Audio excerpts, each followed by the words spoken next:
ஓம் நம சிவாய நம. அனைவருக்கும் வணக்கம். மாயை என்றால் என்ன? எல்லாரும் சொல்கிறாங்களே, மாயை மாயை, உன்னை சுற்றி இருப்பது அனைத்தும் பொய் அப்படி என்று சொல்கிறாங்களே. என் கண் முன்னாடி இருக்கின்றது, தொடுகின்றேனே, அதை நான் அனுபவிக்கின்றேனே, இது எப்படி மாயைனா எனக்கு ஒன்றும் புரியலையே அப்படின்னு பல பேருக்கு பல குழப்பங்கள் நிறைய இருக்கும். நல்லா தெளிவாக புரிஞ்சுக்கணும். மாயை என்றால் அல்லது அந்த சிற்றின்பம் என்றால், இந்த மாயை என்பது உங்களை சுற்றி இருப்பது அனைத்தும் மாயை தான். கிட்டத்தட்ட பார்த்தீங்கன்னா உங்களுடைய உடலும் ஒரு மாயையான ஒரு உடல் தான். அதுவும் என்னென்னா கடைசியில் அழியக்கூடியது. இங்கு அழியக்கூடியதற்கு அனைத்துமே மாயை என்று தான் பெயர். நன்றாக தெளிவாக புரிஞ்சுக்கணும். ஒரு பொருளோ அல்லது ஏதோ ஒன்று இருக்குது, இதனுடைய முடிவு என்பது கடைசியில் அழிவாகத்தான் போகும். அப்போது இதற்கு பெயர் மாயை. இங்கே சுற்றி இருக்கக்கூடிய இந்த கிரியேஷன், இந்த உருவாக்கம், இந்த படைத்தல், இந்த படைத்திருக்கின்ற இந்த இறைவன் படைத்திருக்கின்றார் அல்லவா, இது எல்லாம் இந்த சிற்றின்பம்.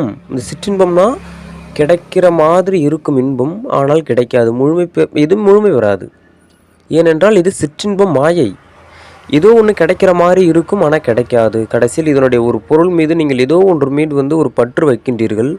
அதனுடைய முடிவு என்பது நீங்கள் அதை உண்மையை நம்பிடுவீங்க. அது உண்மை அப்படின்னு நம்பும்பொழுது கடைசியில் அது என்ன ஆகும் அப்படின்னா, அதனுடைய முடிவு என்பது அழிவு. அது காணாமல் போய்விடும். அதற்கு பேரு தான் மாயை. இருப்பது போல் இருக்கும், ஆனால் இருக்காது. உங்களுக்கு ஏதோ ஒன்று கிடைப்பது போல் இருக்கும், அதை நீங்கள் உண்மை என்று நம்புவீர்கள். ஆனால் கடைசியில் என்ன ஆகும்னா அது கிடைக்காது.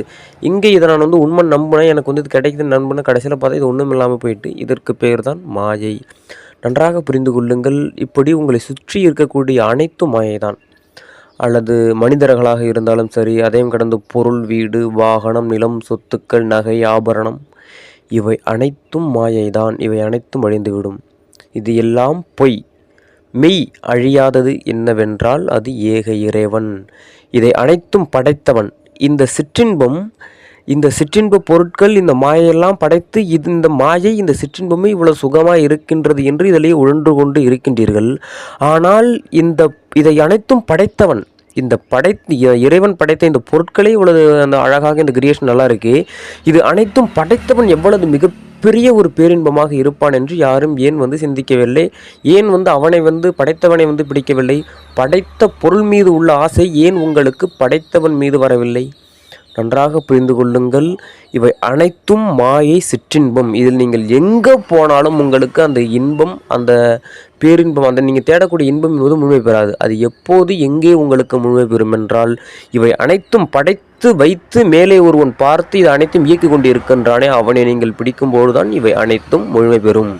இல்லாவிட்டால் இந்த சிற்றின்பத்தில், இந்த மாயையில், இந்த பொய்யான ஒரு பிம்பமான ஒரு வாழ்க்கையில் நீங்கள் உழன்று கொண்டுதான் இருப்பீர்கள். நன்றாக புரிந்து மெய்யது பொய்யது என்று முதலில் இந்த தெளிவு என்பது ஒருவனுக்கு வந்துவிட்டு என்றால், அவனுக்கு இதை பிரித்து பார்த்து அவன் வாழ்க்கையே வேற மாதிரியான ஒரு வாழ்க்கையை வாழ்வியலை என்பது வாழலாம். ஓம் நம சிவாய நம.